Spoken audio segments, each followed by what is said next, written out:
All right, today we'll be talking about the civil rights movement, and to give context, um, before we begin with the civil rights movement, we need to talk about the Civil War and the Emancipation Proclamation of 1863. And 1863, Abraham Lincoln signed the Emancipation Proclamation, which allowed that freed slaves. Slavery existed in the United States from the start of it, and they started in the United States in 1775, and it was predominantly in the South. Uh, the North eventually allowed for the freedom of slaves, where the South still kept it. That's when the Civil War started and whatnot. But Abraham Lincoln signed the Emancipation Proclamation in 1863, freeing slaves. Um, this was a huge deal for African Americans during that time. Um, Unfortunately, in 1865, Abraham Lincoln was assassinated, and for a lot of those rights were very repressed during the Andrew Johnson's administration, and during the Reconstruction period. There were a lot of the moves that were happening during this time was very much halted because of the inaction of the administration after Lincoln's assassination. Many would say if Lincoln had survived a lot of those problems that come later on, like what we talk about now during the civil rights, would have been way less of a deal with racial segregation and whatnot. But because of his assassination and because of the reaction of Andrew Johnson, um, it was segregation and racism was a very huge deal. You see the formation of the KKK after the Civil War during Reconstruction period, which would lynch African Americans and would harm African Americans. It was a very dark period. So by the time we get into the 40s and 50s and now in the 50s, African Americans are finally starting to rise up and starting to really let their voice be heard. Beginning in 1955, Rosa Parks, who wouldn't let her lose her seat. See, during this time, African Americans were to sit in the back of the bus, and she stood up. She stayed in her seat when she was sitting in her bus seat, and said, "I don't want to go in the back of the bus. I don't think that's right." And she stayed to her values, and it was the push there for African Americans to get treated equally during this time. After Rosa Parks, 4 days later, the Montgomery bus boycotts start. This is where Martin Luther King kind of comes up into the discussion, and that's where he starts rising in notoriety. The Montgomery bus boycotts started where African Americans would stay. They wouldn't go in the buses. And for the buses, that was a huge deal because a lot of African Americans would come on the bus. So that was a lot of a source of income there. Then you see them at restaurants. They would go in restaurants that would be segregated, where it would be whites only and whatnot. And they were breaking all these rules because African Americans were tired of constantly being suppressed, constantly dealing with racism, constantly dealing with segregation. They believed it wasn't right. Martin Luther came out of that and became the predominant voice during this time. Martin Luther King advocated for the African Americans' rights. He spoke many times about trying to work to make the world a better place, and that it didn't need to be black. Like, African Americans had just as much rights as white people did, which was a huge deal, and it's something that's super important even to this day. I mean, if it wasn't for people like Martin Luther King and those who stood up and said this wasn't right, we would still be dealing with a lot of those problems, even more so, and be just as deadly. I mean, there's still problems to this day with racism. There's still problems today with segregation. That's obvious. There's still those issues that we face, but we work together to make the world a better place there, and trying to treat everybody equally as much as we can. During this time, during the 60s, you see the rise of Malcolm X. Malcolm X had a more direct approach towards African American rights. where violence could be achievable if it was a means. Whereas Martin Luther King argued that to make a difference, it's nonviolence. It's going out in the streets and protesting nonviolently. He was a very advocate.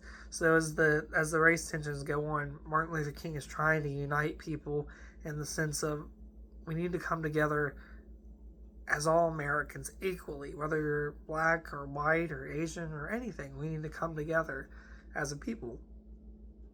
So this goes on to, by the time of 1963, Martin Luther King goes to Washington, D.C. and does his famous I Have a Dream speech, where he says, I have a dream that no matter who you are, we're all equal in the sense of the context of the speech.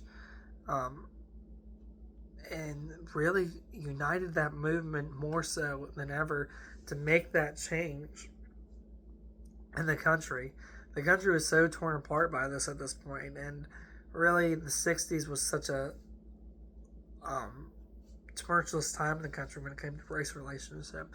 The KKK was an all-time high, and they were more aggressive. They had tried several times to assassinate Martin Luther King Jr. During this point, but he still kept standing to his values and what he thought was important. During this time, John F. Kennedy is the president. He's president until November 22nd, 1963, where he gets assassinated. And then Lyndon B. Johnson becomes president. And this is a significant difference here because him being elected changes the course of the nation with everything going on. So you see Martin Luther King Jr. continually trying to make his efforts, and Rosa Parks and many other African American leaders who are trying to stand up to try to get race relationship to be treated equally. There are photos during this time where they had fountains where it'd be segregated like whites only and blacks, and it was just a sad time for everybody for that point. And the perception of differences. So Martin Luther King kept working at it until 1968. The Civil Rights Act of 1968 is signed into law, where it treats everyone equal. It says that everybody must be treated equally, no matter what race you are, which is a huge shift after you actually have a law based on that. Martin Luther King continued in 1968. He did the famous I've been on the mountaintop speech, which was near in the end. A little bit later, he would be assassinated, but his dream stayed on, and people kept going on after that. It was hard for many people during that time to lose somebody like that because he made such a difference. The country still had a lot of healing to do and had a lot of work to be done there, dismantling segregation and racism during that point. You see, during this point, with the Civil Rights Act being passed, you see the dismantling of allowing African Americans to enter the school system with whites and so on and so forth during the 60s. And you had people that tried to go along with Martin Luther King Jr., who were trying to make a difference for everyone. Robert F. Kennedy spoke heavily about being able to come together and everything like that. He was assassinated too in 1968, the same year as Martin Luther King Jr. was. 1968 was a very tumultuous time in the 60s in general, as the nation's trying to come together from this era of segregation and racism and whatnot. So you're really seeing the nation trying to come together and trying to come in unity here. And with the Civil Rights Act of 1968 under Lyndon B. Johnson, that's the first step forward to getting the nation back to getting the nation pieced together. where it didn't matter what your skin color was, or it didn't matter who you were from. We were all Americans, you know. So there's a big difference. During this point, and it made a big difference there for the country during this time. Malcolm X also was assassinated at this point too. So you're seeing a lot of power vacuums there. The KKK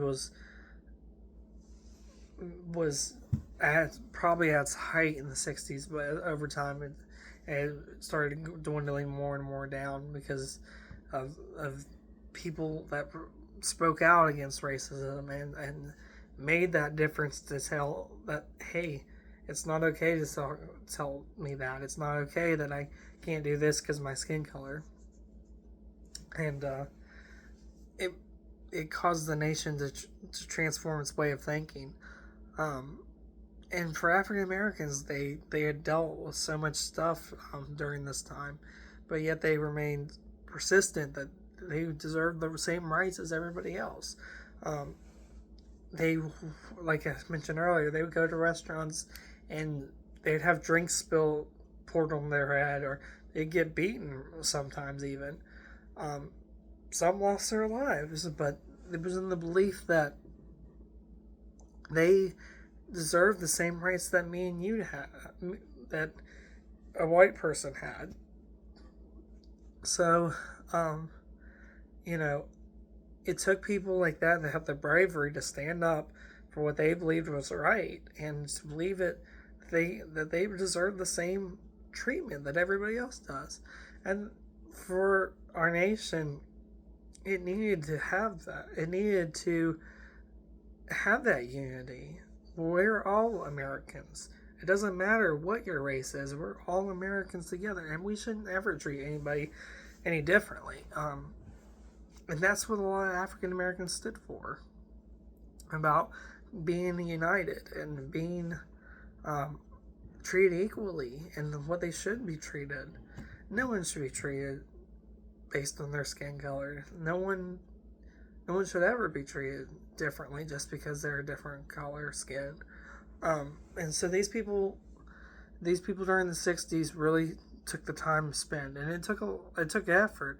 I mean, it took 100 years from the Civil War to the 60s to really get that unity there. And it kept, even after the 60s, though, there was still work to be done for race relations going forward for the nation. And it's a work it's still being done today for everybody to be treated equal, and to be treated with the same respect and the same level of dignity that everybody deserves.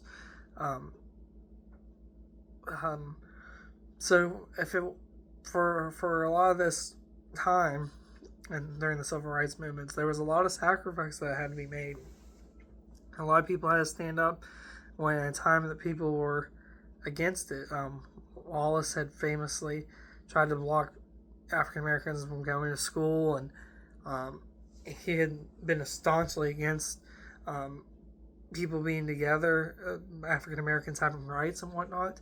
So they had to go with a lot of obstacles with people like him who had stood up for those things. He had ran for president in 1968, and he won in like 3 or 4 states in the South. He was a very predominant voice, and he was a very dangerous voice for the civil rights movement because of his views of how he viewed African Americans at that time.